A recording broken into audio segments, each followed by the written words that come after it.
sekalian, berjumpa lagi dengan saya Gumilang Agung. Di video kali ini saya ingin memperkenalkan seseorang yang luar biasa. Ini adalah seorang sosok inspirator saya yang menginspirasi hidup saya sehingga saya bisa berjuang untuk lebih baik lagi, dan beliau juga salah satu orang yang telah mendidik saya dari kecil sehingga saya menemukan apa arti kehidupan. Beliau mengajarkan nilai-nilai kehidupan dan lain sebagainya. Nah, ini dia orangnya. Beliau ada namanya, saya sering panggil Aubi karena beliau ini adalah kakak kandung saya. Nah, teman-teman sekalian, dari beliau memiliki kisah hidup yang menarik. Apa kisah hidupnya? Jadi gini teman-teman sekalian, dulu kita pernah bisnis bareng, betul ya? Nah, kita pernah bisnis bareng, tapi Allah Subhanahu wa Ta'ala belum memberikan jalannya, belum memberikan izin kepada kami untuk sukses berbisnis bareng gitu ya. Akhirnya beberapa kali bisnis kemudian kita gagal. Kalau bangkrut terlalu keras, kita gagal. Belum berhasil. Akhirnya kita jalan masing-masing. Aubi dengan kehidupannya dan keluarga dan serta aktivitas masing-masing. Kemudian saya juga demikian, tapi saya melanjutkan berpetualang di dunia usaha, di dunia berbisnis. Nah, teman-teman sekalian, hari ini saya ingin memberikan sesuatu kepada teman-teman, kisah menarik dari Aubi ini. Apa sih kisah menariknya? Jadi dulu sempat beberapa kali membangun bisnis, kemudian gagal, bangun bisnis lagi, kemudian gagal. Setahu saya, beliau tidak pernah mengajar lagi di sebuah sekolah. Tapi tiba-tiba beliau ini muncul menjadi sosok kepala sekolah SMA IT Insani, luar biasa. Nah, bagaimana sih, apa aktivitas beliau, apa rutinitas beliau sehingga bisa tiba-tiba menjadi kepala sekolah? Tentu ini tidak menjadi kepala sekolah begitu saja ya. Ada proses, ada usaha yang beliau lakukan sehingga bisa demikian. Nah, tapi setahu saya setelah beliau bangkrut, setelah beliau gagal berbisnis, kemudian bangun lagi, gagal lagi, tidak pernah mengajar di sekolah manapun. Nah, supaya tidak penasaran lagi, yuk kita tanya kepada kakak saya, Aubi ini. Baik, salam dulu kamu. Tadi lupa ya, salam corona. Nah, supaya lebih mengenal sosok AA nih, ya teman-teman, boleh kenalkan dulu siapa sih AA, aktivitasnya apa, anaknya berapa, istrinya berapa sekarang gitu. Enggak. Bismillahirrahmanirrahim. Assalamualaikum warahmatullahi wabarakatuh. Baik sahabat Gumilang Agung ya. Alhamdulillah pada hari ini bisa dipertemukan, bisa bersilaturahim walaupun dengan sama-sama tinggal di Kota Sukabumi tapi jarang ketemu gitu karena berbagai aktivitas masing-masing. Saya Jamin Ibrahim, kemudian saya tinggal saat ini di Kota Sukabumi, tepatnya di Perum Nirwana Geraha ya, Kecamatan Warudoyong. Kemudian istri baru satu belum nambah. Insya Allah cukup satu.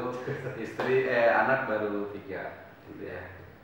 Itu mungkin sekilas perkenalan keluarga. Dan saat ini yang tadi disampaikan oleh Kang Agung bahwa memang betul perjalanan hidup saya dulu pernah melanglang buana jatuh bangun betul di dunia bisnis, belajar bisnis, belajar usaha. Dulu pernah pertama kali belajar jualan makaroni ya, makaroni banyak makanan banyak rasa, makaroni banyak rasa.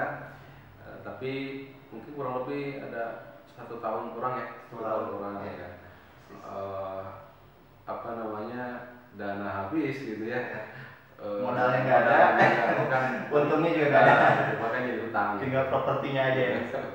Seperti itu. Dan memang waktu itu memang modal nekat gitu, jadi tidak ada coach atau pelatih, tidak pernah ikut pelatihan gitu ya. Nggak ada ilmu langsung bisnis. Memang ilmu itu memang penting. Dan juga coach itu juga penting bagi kesuksesan kita, apalagi masih merintis gitu ya, agar lebih terarah gitu. Betul. Nah, kemudian pernah juga bisnis media patung. Iya betul. Media patung yang diwarnai. Jadi sebagai media mewarnai bagi anak TK SD datang ke TK dan sebagainya. Juga gagal. belum berhasil. Berikutnya juga pernah jualan ayam. Iya betul. Ayam potong keliling gitu ya. Ayam potong martabak dengan beberapa teman-teman gitu. Juga sama, gagal, jadi utang dan sebagainya. Nah, memang satu hal yang saya pelajari, satu bisnis itu ya perlu modal. Dimana modalnya modal keilmuan ini, keinginan juga gitu ya. Jadi kalau mengalir begitu saja coba-coba, ya kan ada pepatah ya, barang siapa yang naik panggung tanpa persiapan maka bersiap-siap turun dengan kehinaan. Tuh ya, catat tuh. Walaupun juga memang kegagalan itu hal biasa. Iya, betul. Tapi putus asa malah petaka, jangan pernah putus asa, terus mencoba. Nah, memang kenapa saya lahir sekarang di pas sekolah ya? Nah, itu yang jadi poin yang membuat kita penasaran tuh. Betul. Jadi tiba-tiba muncul jadi sosok kepala sekolah, tapi tentu kan bukan terjadi begitu saja. Betul, bukan ya? Kebetulan lah gitu. Tentu ada usaha, ada ada kerja keras untuk meraih itu semua. Tapi mungkin kalau orang lain kan kerja kerasnya honor dulu misalnya, kemudian menciptakan prestasi sehingga dipercaya langsung diangkat gitu. Tapi setahu saya nih ya, ini nggak ngajar dulu, tiba-tiba jadi kepala sekolah. Nah itu ceritanya gimana tuh? Kalau ilmu dunia pendidikan memang sebelumnya saya sebelum bisnis itu pernah di swasta gitu ya, di salah satu sekolah, kemudian juga beberapa sekolah lah. Cuma ketika masuk ke dunia bisnis, memang ada hal yang memang kita tidak bisa berbarengan gitu ya. Ada satu ini yang harus ditinggalkan, akhirnya meninggalkan dunia pendidikan. Fokus di bisnis, tapi bisnis luar biasa tidak berhasil. Dunia pendidikan ditinggalkan, bisnisnya berhasil, akhirnya kembali ke mencoba ada informasi lowongan kepala sekolah. Jadi memang lowongannya langsung kepala sekolah. Gitu. Dan waktu itu saya mencoba memberikan lamaran, di wawancara waktu itu ada 3 orang, dan kalau dari sisi pendidikan mungkin saya paling rendah waktu itu. Pendidikannya dan juga mungkin dari sisi pengalaman. Ada yang lulusan UI dan sebagainya gitu ya waktu itu. Wah, luar biasa, bisa ngalahin orang-orang yang sebenarnya bukan masalah mengalahkan gitu ya. Ini bagaimana, ini juga bab takdir. Ini yang jadi pelajarannya sebetulnya. Memang harus dalam proses menuju kesuksesan itu, walaupun saya merasa sampai hari ini belum sukses, tapi sudah menemukan titik terbaik lah ya. Gitu. Yang penting kan ketika kita ada ikhtiar, ada usaha, ya insya Allah akan memberikan jalan. Gitu ya. Nah memang ikhtiar itu ada 2 hal yang harus kita lakukan. Yang pertama adalah ikhtiar langit ya, yang kedua ikhtiar bumi. Kalau ikhtiar bumi kita berusaha memberikan, kalau misalnya mau kerja lagi, saya mencoba ke beberapa sekolah, ngelamar gitu ya, memasukkan lamaran. Kemudian ikhtiar langitnya ya tadi dengan ibadah-ibadah ilahiyah kita gitu ya, sholat malam dan sebagainya, berdoa dan sebagainya gitu. Dan kalau perlu, karena kita ada keinginan gitu ya, lebih dimaksimalkan. Kalau misalkan biasanya sholat duha hanya 2 rakaat, lebih kan gitu. Itu hanya pas keinginan aja. Itu saja. Biasalah aja kalau manusia seperti itu ya. Kadang-kadang kalau ada keinginan jadi rajin gitu. Tapi kalau bisa mungkin dimaksimalkan sepanjang masa gitu ya. Betul. Memang itu karena kita tidak bisa terlepas tentunya dari kehendak Allah Subhanahu wa taala. Seberapa hebatnya kita sekalipun gitu ya, kalau tidak ada izin dari Allah, tidak ada kehendak Allah, tidak mungkin. Jadi intinya deketin dulu yang punyanya, Allah baru deketin ini. Dan memang juga ikhtiar bumi juga bukan hanya sekedar kita mencari kerja, masukkan lowongan tapi juga bagaimana kita meningkatkan kapasitas. Ya, saya juga sebelum diwawancara saya searching dulu bagaimana menjadi kepala sekolah, apa saja sih wawancara yang ditanya di kepala sekolah dan sebagainya, kemudian cari bocoran sana sini. Ketika diwawancara alhamdulillah diberikan kemudahan dan jalan. Seperti itu. Bahkan ketika sudah menjadi kepala sekolah pun, waktu itu sekolah baru ya, belum akreditasi, belum ada penilaian dari dinas pendidikan. Waktu itu kita coba kesana kemari ingin di akreditasi. Awalnya memang belum masuk, kita pun tidak terdaftar. Tapi alhamdulillah dengan usaha ikhtiar kita diterima. Bahkan asesornya pun yang menilai kita adalah orang yang sangat dekat dengan kita. Luar biasa. Itulah suatu keajaiban. Kemudahan Allah Subhanahu wa taala yang diberikan ketika memang kita niatnya yang kuat, komitmen untuk mau berubah menjadi lebih baik lagi. Memang waktu itu prinsip saya ketika bekerja atau usaha Ya, terutama bekerja ya, ketika sudah tidak betah keluar aja gitu. Nah, gitu ya. Tidak mikirin gimana nanti gitu. Sama berarti saja kerja emang kayak tapi gitu. kadang-kadang ketika sudah keluar kerja nganggur bingung Iya, cari kerjaan lagi. nyari kerja apa lagi, sudah punya anak dan istri gitu.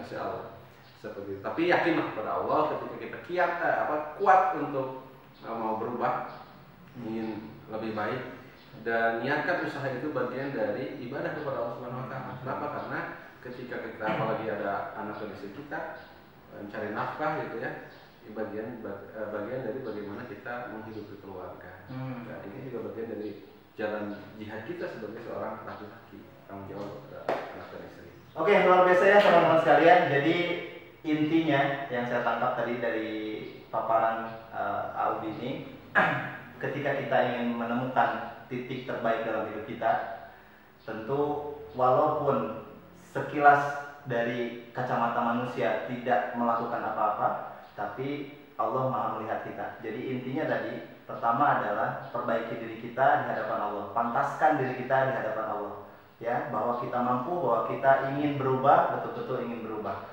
Nah, apa yang diperbaiki? Sholat kita, hubungan kita dengan Allah perbaiki. Maka kemudian setelah itu maksimalkan ikhtiar di dunianya, gitu ya, mencari kerja dan lain sebagainya. Maka ketika Allah sudah melihat kinerja kita, usaha kita mendekat kepada Allah, nanti Allah juga akan tolong untuk menemukan, mengantarkan teman-teman ke titik terbaik dalam hidup teman-teman semua. Baik, luar biasa ya. Jadi ini mungkin itu udah jelas lah ya. Nah, sekarang untuk pesan untuk teman-teman Gumila Agung nih, kira-kira apa yang ingin disampaikan untuk teman-teman yang mungkin saat ini masih mencari sebuah kehidupan untuk menemukan titik terbaiknya? Mungkin ada pesan dari awal untuk teman-teman? Ya. Pertama, intinya ketika kita melakukan ikhtiar atau usaha, jangan pernah mudah menyerah. Jangan pernah menyerah. Dan setiap usaha ikhtiar pasti ada ujiannya. Nah, ujian itu akan mengukur sejauh mana kuatnya komitmen kita untuk meraih kesuksesan. Walaupun tadi saya sama sekali belum merasa sukses, gitu ya. Tapi tadi ketika keinginannya kuat, manjada wajada, insya Allah Allah akan berikan kemudahan-kemudahan jalan. Oke. Baik, teman-teman sekalian, luar biasa ya. Jadi apa yang tadi dipaparkan oleh Kak Ubi, tips-tips dari beliau lakuin dong, supaya teman-teman semua bisa meraih impian teman-teman semua. Dan kita doakan mudah-mudahan sahabat yang nonton, yang nge-share, yang nge-like, yang subscribe juga, yang nge-follow Instagramnya Gumila Agung, mudah-mudahan menemukan jalan kehidupannya, dan besok-besok semoga Allah berikan keajaiban sehingga teman-teman bisa hidup lebih baik lagi. Amin ya Rabbal alamin. Baik, mungkin itu dari kami, mudah-mudahan bermanfaat. Assalamualaikum warahmatullahi wabarakatuh.